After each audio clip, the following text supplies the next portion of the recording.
জিয়াউর রহমান হাজার হাজার লোক হত্যা করেছে, আওয়ামী লীগের নেতা কর্মী, আর্মি, সেনাবাহিনী, বিমান বাহিনী। প্রেসিডেন্ট ছিলেন ছাত্তার সাহেব, সেই ছাত্তার সাহেবকে অস্ত্র ধরে প্রেসিডেন্ট হাউসে ঢুকে, তার বেডরুমে ঢুকে, তার বিছনার উপরে জুতা পায়ে দিয়ে, বুট পায়ে দিয়ে দাঁড়িয়ে তাকে বলছে আপনি রিজাইন করেন, আপনি আর প্রেসিডেন্ট থাকতে পারবেন না। সেইভাবে ক্ষমতা দল করে নিজেকে প্রেসিডেন্ট ঘোষণা দিয়েছে।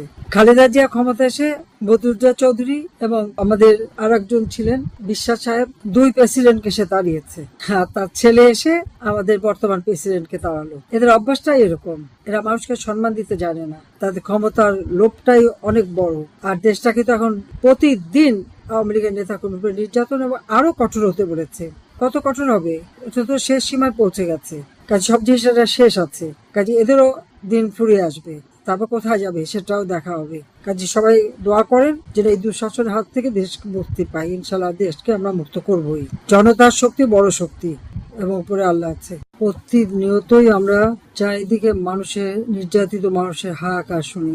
আওয়ামী লীগ করে এই অপরাধ, তাই পাবলো মিয়াকে ধরে নিয়ে নির্মমভাবে তাকে হত্যা করলো।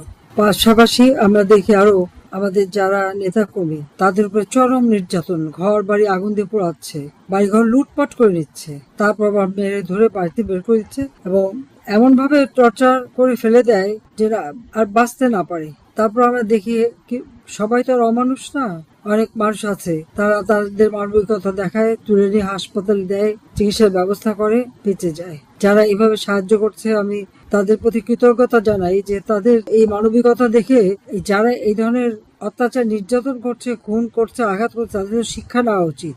কিন্তু না, এই বিএনপি আর জামাত বা এনসিপি এরা তো মানুষের জাত না, এরা তো মানুষের উপর অত্যাচার নির্যাতন করা ছাড়া আর কিছু জানে না। সেই 2001 সালে নির্যাতন করেছে, আমরা 15 বছর ক্ষমতায় ছিলাম, আমরা কোনোদিন কিছু বলিনি।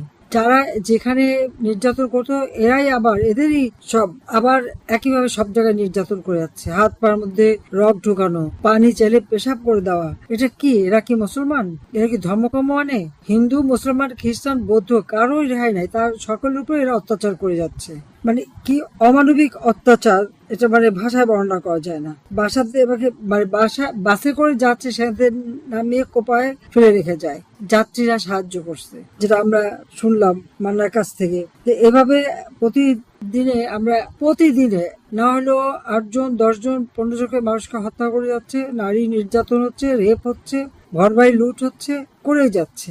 আমি যারা আজকে নির্যাতিত আপনার এখানে এবং যারা আজকে আমাদের মাঝে নেই, তাদের আত্মীয় স্বজন, আমি জানি আপনজন হারিয়েছেন, সে কষ্ট দুঃখ আমি বুঝি, কারণ আমি নিজেও একজন আপনজন হারা।